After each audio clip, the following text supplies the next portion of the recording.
Has Xbox finally done something correctly? Well, PlayStation at least seems to think so, and they are scared. Let me explain.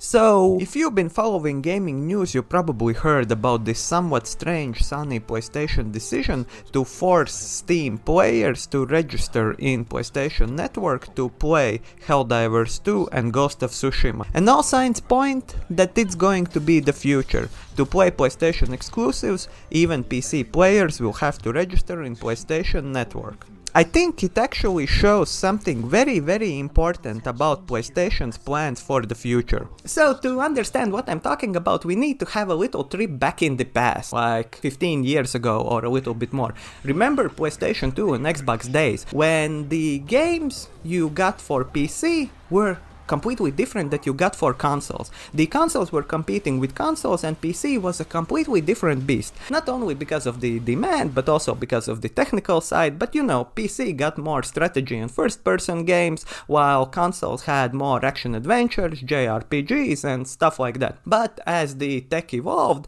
of course we got more and more the same game on the same platforms. It wasn't like Harry Potter is a great example where the same IP game under the same umbrella is completely different on every different platform, and even PlayStation 1 and PlayStation 2 Harry Potter games of the same name were completely different.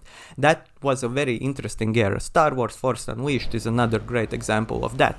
But games became more similar, and it was more of a decision of the publisher and the dev if they want the game to be exclusive or accessible to a lot of different players on a lot of different platforms. And in that market, consoles were competing with consoles, and at least in the PlayStation 4 era, Xbox was starting to lose on the exclusives because PlayStation had so many fantastic exclusives, like games that you could definitely call console sellers. For example, Bloodborne, Uncharted 4, earlier Uncharted and Last of Us game remakes that looked wonderfully on PlayStation 4, Horizon Zero Dawn, Ghost of Tsushima, God of War 2018. All of these games could sell console on its own, like people would buy the console just to play these games. Xbox had wonderful games, but probably not many of them could be called console sellers, especially because a lot of them already were accessible either on PC or even on PlayStation. So Xbox definitely was starting to lag behind, but I guess someone in the Microsoft or Xbox finally understood. Wait a minute, we are Microsoft. Have we not an access to like billions of people somehow? Oh right, we are the company that makes the software that makes 99.9 gaming PCs in the world run. Right, Windows. Oops, how could we forget that? Because, right, I remember the first Xbox days when I saw games that were meant for Xbox and were not accessible on PC. At that time, it felt such a strange decision to me because, I mean, it just seems so logical that company is pushing forward their brand and their general platform, not just their one console. But I guess at that time, maybe there were some technological reasons and also maybe they were actually trying to compete console per console. Now, they understood. Right, yes, of course. We have access to billions of people. We have access to gamer count that will never be surpassed even if we count together all the world's console owners. Because PC gaming will always be more popular, especially in lower income countries, simply because that people don't have enough money to buy a MacBook and a console for gaming, or they use their money in some different way.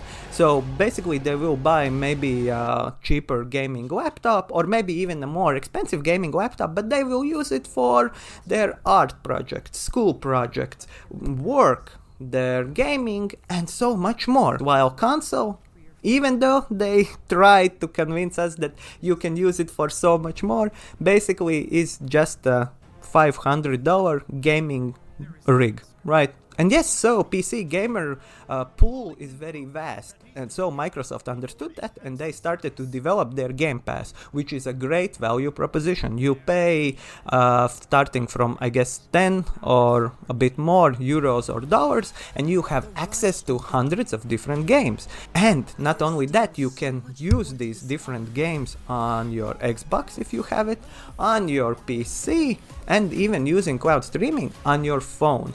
And I think that is the future, and I think that Sony PlayStation also understands that, because we are approaching a future either because of cloud streaming or other things where the console, the plastic thingy that you have hooked up to your monitor or TV is less important than the service that provides you the games, right? It's just like video streaming. I mean, I have Netflix and I can use it on all of my devices, and I use the device that is more comfortable for me at that point. Like if I'm in the bed, I use my phone. If I'm in the living room, I use my TV, and if I want to watch something in the background while I work, I use my PC, right? And I think the gaming area is approaching that because of the technological advancements, because of the internet advancements, because of the streaming advancements. We can now stream video games. I used cloud gaming that Xbox provides using a train while I had VPN opened up, because my country is not supported, unfortunately, for cloud gaming yet, and it was very, very okay. I mean, the experience was not that pleasant. I played Assassin's Creed Origins and it was usable, but I mean, a couple of years later it will probably be very, very seamless. And I mean, that is definitely the future. And I think looking at Sony's actions, we see that they understand that they are now suddenly lagging behind Xbox, even though arguably they have better exclusives right now on PlayStation 5 as well. But still, with inclusion of PC gamers in the Xbox family, Xbox is now the leader in the platform game. And PlayStation understands that, and that is why they started to try to force the PC players, Steam users, to be in their ecosystem. Right now it's not very successful, because right now it's just another login, another password you need to write down. By the way, don't write down passwords, even though we all do. PlayStation Network does not have any value proposition. Like I said, Game Pass, if you pay those $10+ or euros, you have access to a lot of different games, and it is wonderful proposition for casual gamers, like for people who maybe really don't care about the specific games. They just want some games to be accessible after work, like they want to relax on their couch and play just a couple of games. Or maybe for people who are in the lower income countries who really don't or can't pay 70-80 euros for games, because that is an insane price for people all over the world. That price is crazy. So they have access to a lot of different games. And also the value proposition is great for parents with younger children who just want to play some games, and you don't want to buy your children a new game every week. You just pay for Game Pass, and kids have access to a lot of different games they can play, test out, try out, and that is great, right?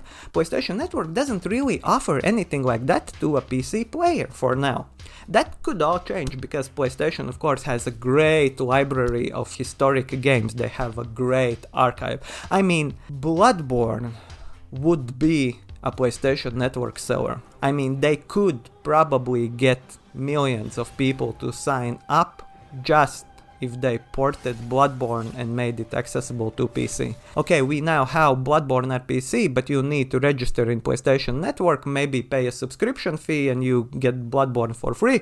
They would get millions. So maybe they are planning something like that, I don't know. But definitely PlayStation understands that they are losing in this game, because if Microsoft gets a couple of killer exclusives or a great value proposition like Call of Duty on Game Pass, and PlayStation even understands that definitely, because they are trying to get those PC gamers to sign up, because like I said, the future is platforms. Can PlayStation turn it around?